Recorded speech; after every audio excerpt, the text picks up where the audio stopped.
Hello student. Online teaching के माध्यम से हमारी जो सारणिक टॉपिक चल रहा था, एक विषय चल रहा था, उसमें हम आज अब विविध प्रश्नावली के कुछ सवालों का अध्ययन करेंगे। इस प्रश्नावली में वही प्रश्न होते हैं जो हम इससे पहली एक्सरसाइज में कर चुके होते हैं। यहाँ क्या होता है, सभी प्रकार के प्रश्नों का संकलन होता है, आप सभी लोग जानते हैं। तो आपके सामने सिद्ध कीजिए एक सारणिक है, थीटा से स्वतंत्र है, इंडिपेंडेंट ऑफ थीटा थीटा। तो हम क्या करेंगे, इस सारणिक का एक किसी के सापेक्ष विस्तार कर दिया, हमने r1 के सापेक्ष विस्तार कर दिया।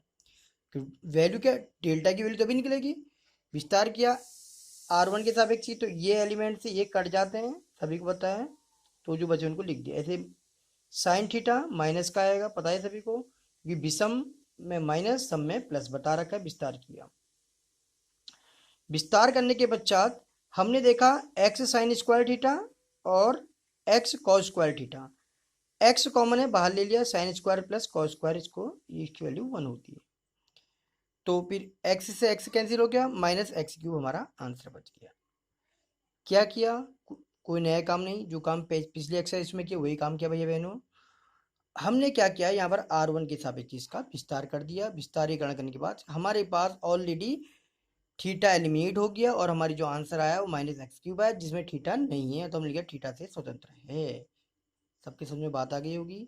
इसी तरह सारी एक्सरसाइज के प्रश्न करने हैं। एक प्रश्न और देखते हैं, चलो।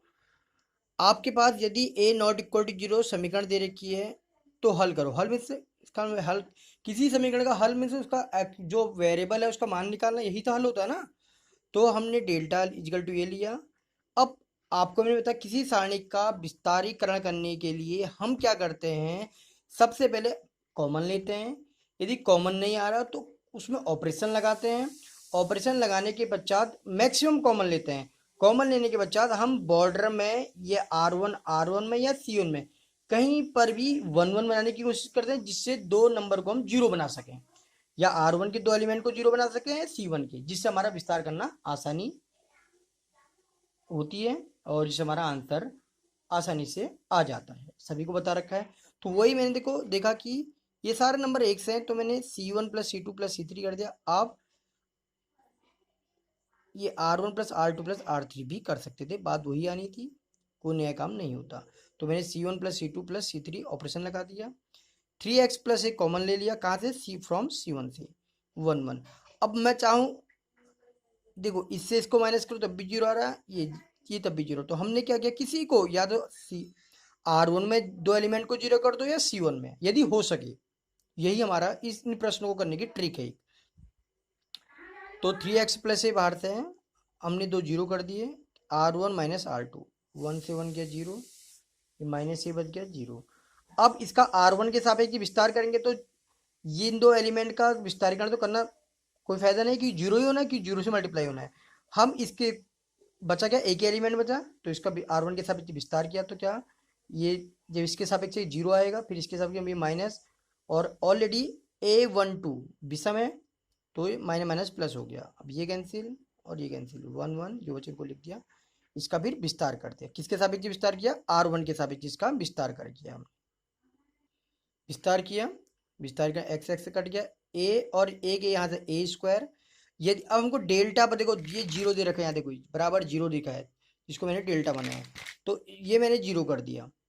तो या तो ए स्क्वायर 3x प्लस ए बराबर जीरो, इसका मतलब क्या होगा, 3x, ये ए स्क्वायर कहाँ, जीरो के अपॉन में चला जाएगा, जीरो अपॉन ए स्क्वायर जीरो होता है, 3x प्लस ए बराबर जीरो, 3x बराबर माइनस ए, एक्स बराबर माइनस ए बाई 3।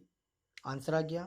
तो सभी प्यारे भैया बहनों, इस एक्सरसाइज के सभी क्वेश्चन को करें। यदि संडे तक आपको किसी भी प्रश्न क्वेश्चन में कोई दिक्कत हो तो आप मुझसे पूछ सकते हैं, पर्सनली व्हाट्सअप कर सकते हैं, सर मिलकर इसका हल करके वीडियो भेज दीजिए, आपको मैं अवश्य भेजूंगा।